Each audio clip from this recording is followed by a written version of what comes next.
10.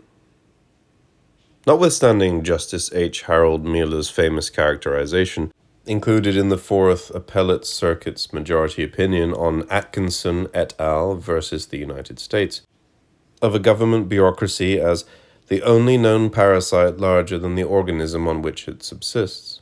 The truth is that such a bureaucracy is really much more a parallel world, both connected to and independent of this one, operating under its own physics and imperatives of cause. One might envision a large and intricately branching system of jointed rods, pulleys, gears, and levers radiating out from a central operator such that tiny movements of that operator's finger are transmitted through that system to become the gross kinetic changes in the rods at the periphery. It is at this periphery that the bureaucracy's world acts upon this one. The crucial part of the analogy is that the elaborate systems operator is not himself uncaused. The bureaucracy is not a closed system. It is this that makes it a world instead of a thing. 11. From Assistant Commissioner of Internal Revenue for Human Resources Management and Supports, Office of Employee Assistance and Personnel Overview, Internal Memorandum 412378B. Conclusion of ACIR HRM SOEAPO Survey/Study 176 1177. AMA/DSM 2. Authorized syndrome/symptoms associated with examinations postings in excess of 36 months. Average term of posting on report, 41.4 months. In reverse order of incidence, per medical/EAP service claim per IRSM, section 743/12.2 FR. Chronic paraplegia, temporary paralysis agitans, paracatatonic fugues, formication, intracranial edema, spasmodic dyskinesia, paramnesia, paresis, phobic anxiety, numerical, lordosis, renal, neuralgia, tinnitus, peripheral hallucinations, torticollis, Cantor's sign, dextral, lumbago, dihedral lordosis, dissociative fugues, Kern-Björn-Glund syndrome, radial, hypomania, sciatica, spasmodic torticollis, low startle threshold, Krendler syndrome, hemorrhoids, ruminative fugues, ulcerative colitis, hypertension, hypotension, Cantor's sign, sinistral, diplopia, hemerolopia, vascular headache, cyclothymia, blurred vision, fine tremors, facial/digital ticking, localized anxiety, generalized anxiety, kinesthetic deficits, unexplained bleeding. 12. Stesic started at the end of the block and came up the first flagstone walkway with his briefcase and rang the bell. "Good morning," he said to the older lady who answered the door in what was either a robe or very casual house dress. It was 7:20, so bathrobes were not only probable but downright appropriate.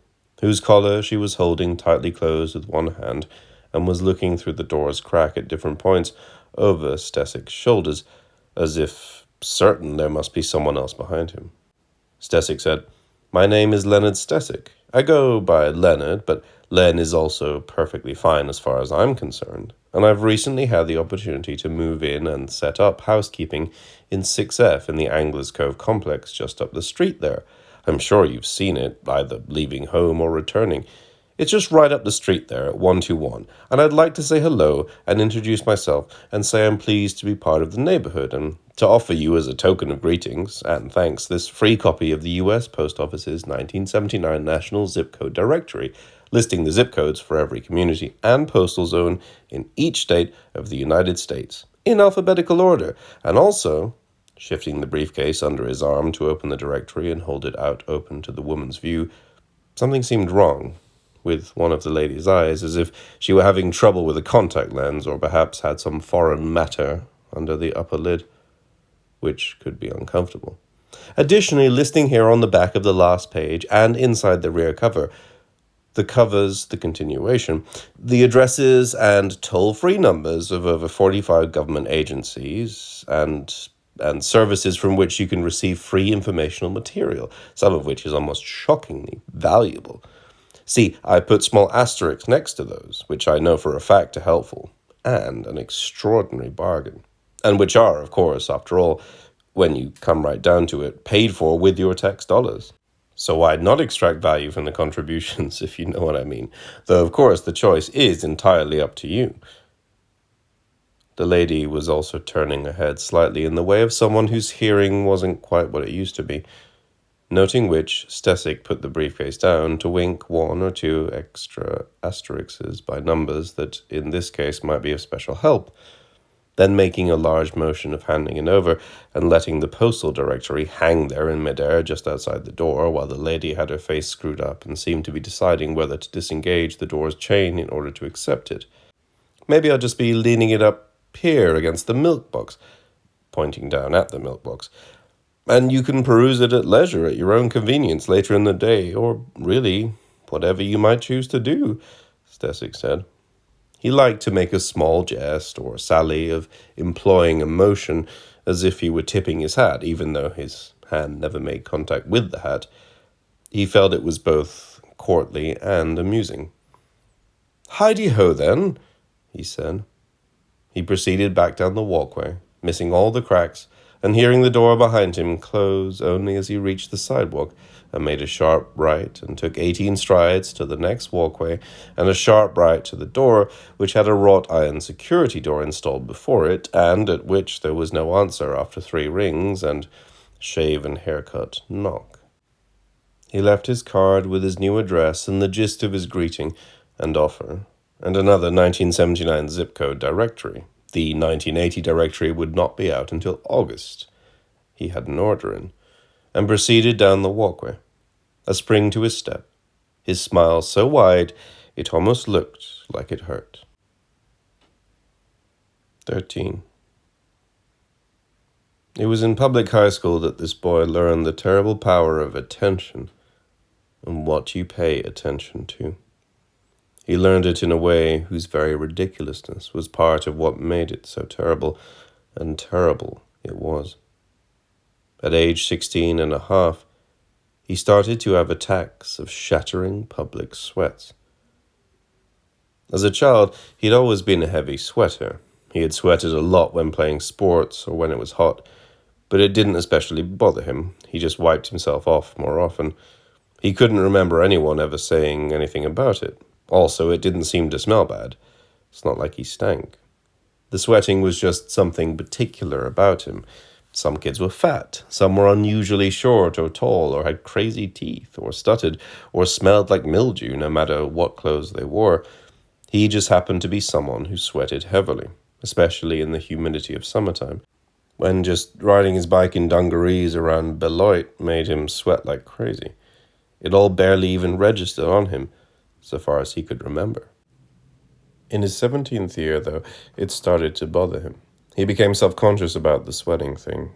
This was surely related to puberty, the stage where you suddenly get much more concerned about how you appear to other people, about whether there might be something visibly creepy or gross about you.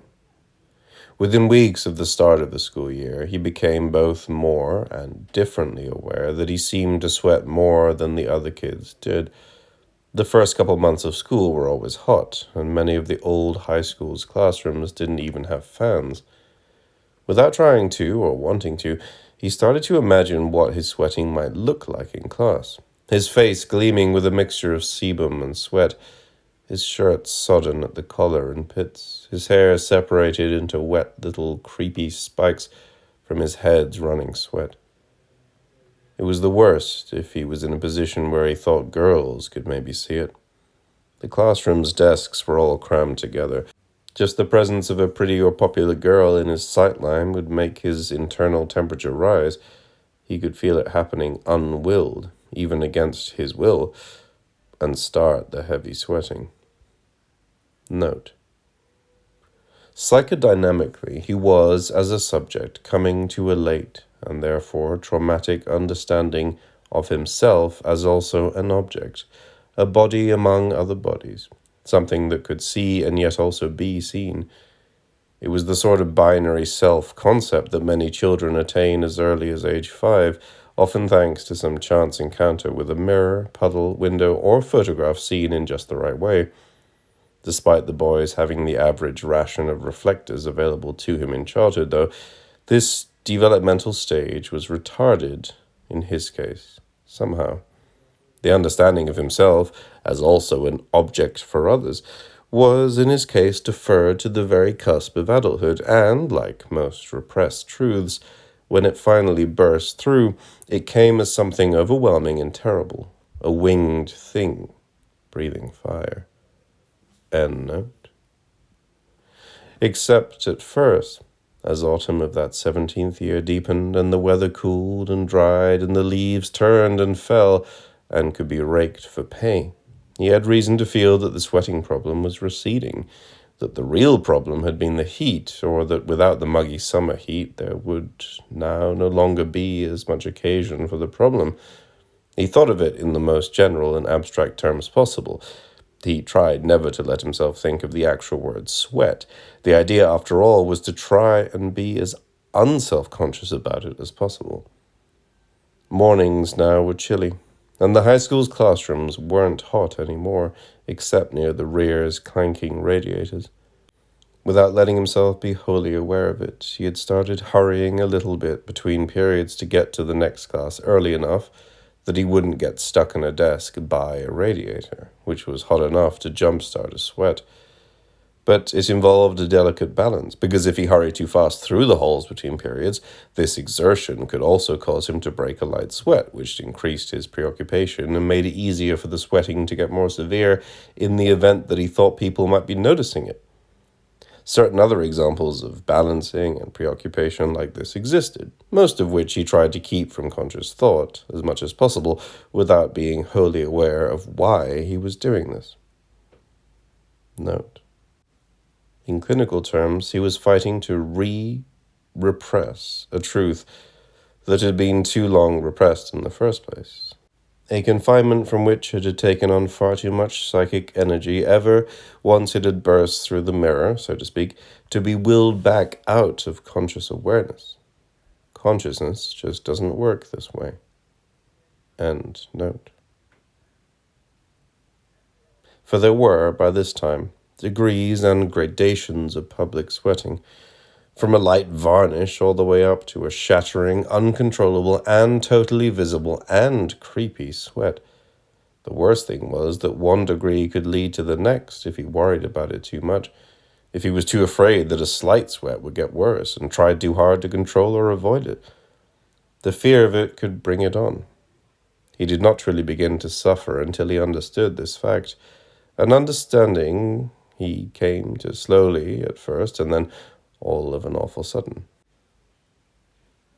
What he thought of as easily the worst day of his life so far followed an unseasonably cold week in early November, where the problem had started to seem so manageable and under control that he felt he might actually be starting to almost forget about it altogether.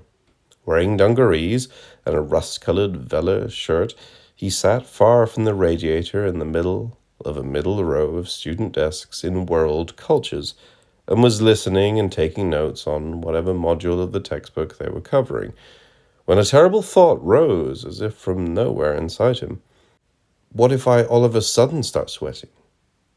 And on that one day, this thought, which presented mostly as a terrible sudden fear that washed through him like a hot tide, made him break instantly into a heavy, unstoppable sweat, which the secondary thought that it must look even creepier to be sweating when it wasn't even hot in there to anyone else made worse and worse as he sat very still with his head down and face soon running with palpable rivulets of sweat, not moving at all, torn between the desire to wipe the sweat from his face before it actually began to drip, and someone saw it dripping, and the fear that any kind of wiping movement would draw people's attention and cause those in the desks on either side of him to see what was happening, that he was sweating like crazy for no reason.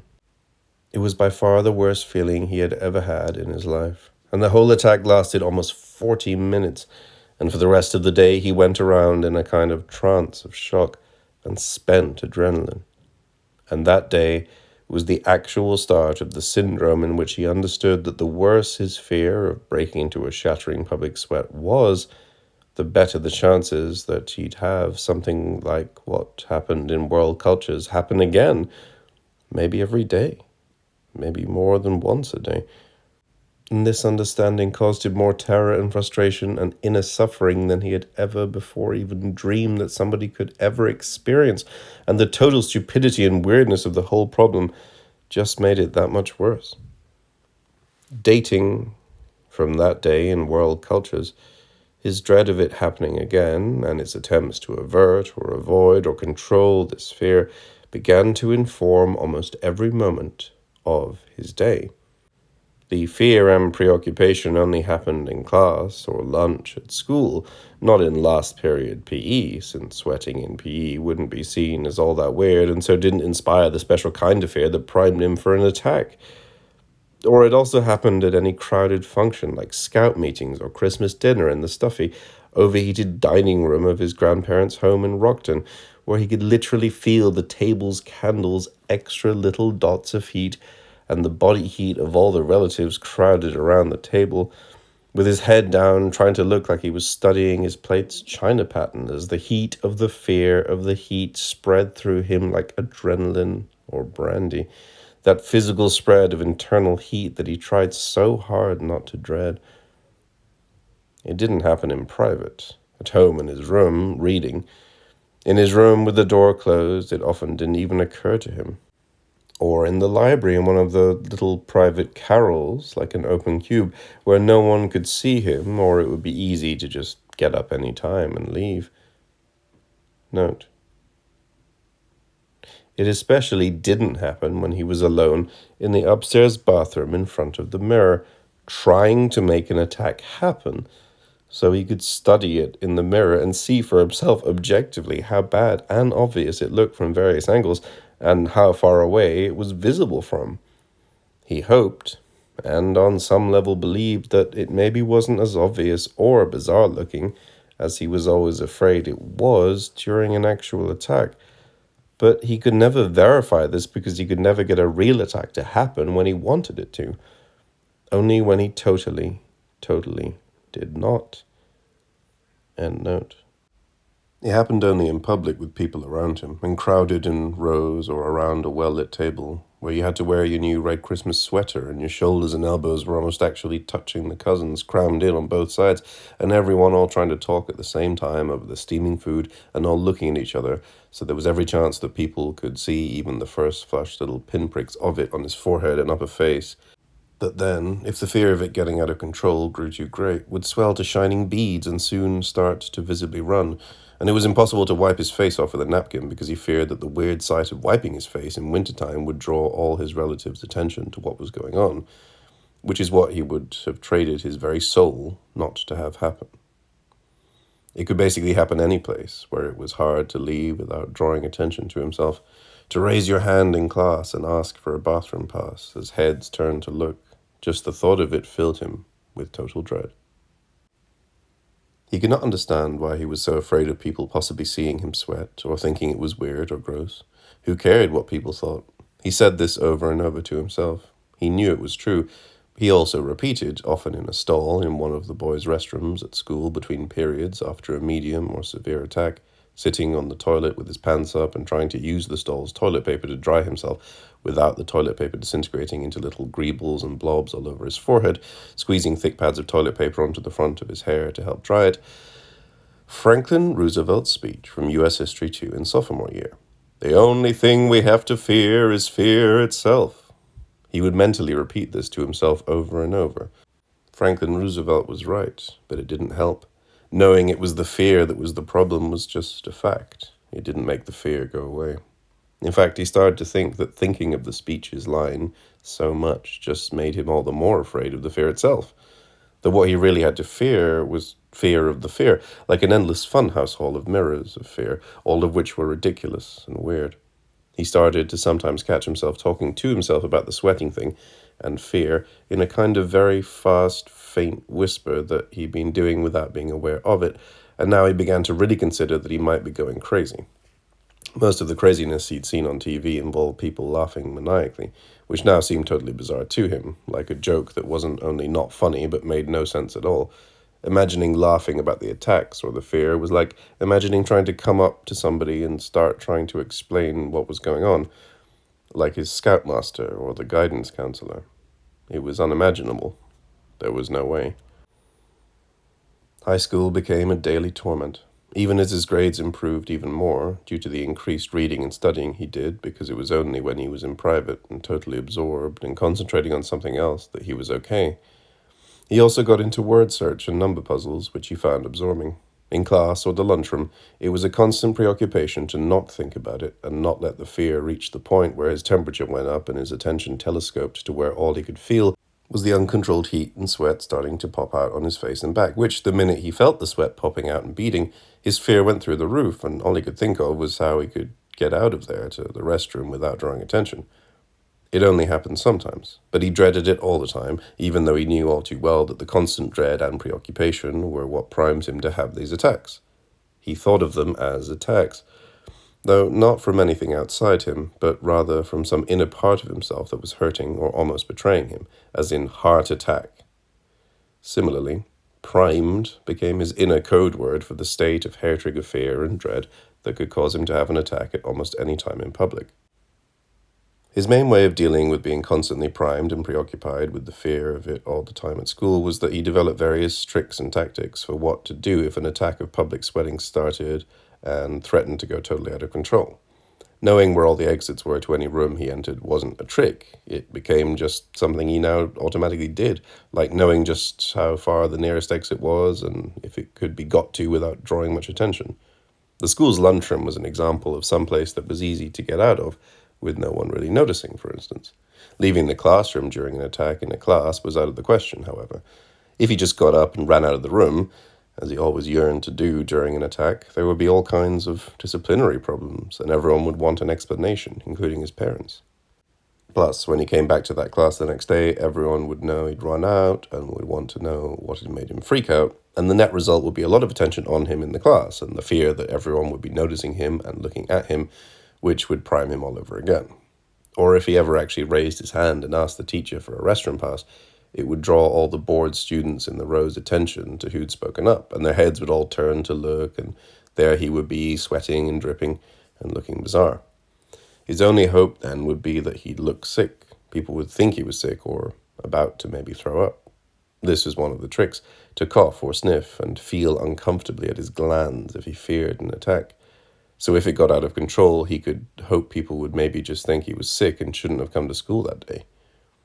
That he wasn't weird, he was just sick. It was the same with pretending he didn't feel well enough to eat his lunch at lunch period. Sometimes he wouldn't eat and would bust the full tray and then leave and go eat a sandwich he brought from home in a baggie in a restroom stall. That way people might be more apt to think he was sick. Other tactics included sitting in a row as far back in the classroom as he could, so most people would be in front of him and he didn't have to worry about them seeing him if he had an attack, which only worked in classes without a seating chart. Note. This boy's surname, which was Cusk, placed him near the front of those classes with assigned seating. End note. And could also backfire in the nightmare scenario he tried so hard not to think about. And also avoiding the hot radiators naturally, and desks between girls, or trying to secure the desk at the very end of a row so that in case of emergency he could avert his head from the rest of the row, but in a subtle way that didn't look weird. He'd just swing his legs out from the row into the aisle and cross his ankles and lean out that way. He stopped riding his bike to the high school because the exercise of riding could warm him up and prime him with anxiety before first period had even started. Another trick, by the start of third quarter, was walking to school without a winter coat in order to get cold and sort of freeze his nervous system, which he could only do when he was the last one to leave the house because his mother would have a spasm if he tried to leave without a coat. There was also wearing multiple layers that he could remove if he felt it coming on in a class, although removing layers could look weird if he was also coughing and feeling his glands. In his experience, sick people didn't normally remove layers. He was somewhat aware he was losing weight, but didn't know how much. He also began to cultivate a habitual gesture of brushing his hair back from his forehead, which he practiced in the bathroom mirror in order to make it look like just an unconscious habit, but was really all designed to help brush sweat from his forehead out of sight into his hair in the event of an attack. But this too was a delicate balance, because past a certain point the gesture was no longer helpful, since if the front part of his hair got wet enough to separate into those creepy little wet spikes and strands, then the fact that he was sweating became even more obvious, if people were to look over. And the nightmare scenario that he dreaded more than anything was for him to be in the back and to start having such a shattering, uncontrollable attack that the teacher all the way up at the front of the room noticed he was soaked and running with visible sweat and interrupted class to ask if he was all right, causing everyone to turn way around in their chairs to look. In the nightmares, there was a literal spotlight on him as they all turned in their seats to see who the teacher was so worried and or grossed out by. Note: under any reputable depth-based interpretation, a search or spotlight serves as a manifest dream symbol of human attention. On the level of latent content, however, the recurring nightmare could be interpreted as signifying anything from, e.g., a repressed narcissistic desire for others' notice, to an unconscious recognition of the boy's own excessive preoccupation with himself as the suffering's proximate cause. At clinical issue would be such questions as the dream spotlight source, the teacher figure's status as either imago or archetype, or perhaps as projected self-image, since it is in this figure that distress is externalized as affect, and the subject's own associations concerning such terms as gross, attack, and shattering. End note. In February, his mother made a breezy, half-joking comment about his love life, and if there were any girls he especially liked this year, and he almost had to leave the room. He almost burst into tears. The idea now of ever asking a girl out, of taking a girl out and having her looking at him from right there close up, expecting him to be thinking about her instead of how primed he was and whether he was going to start sweating, this filled him with dread, but at the same time it made him sad.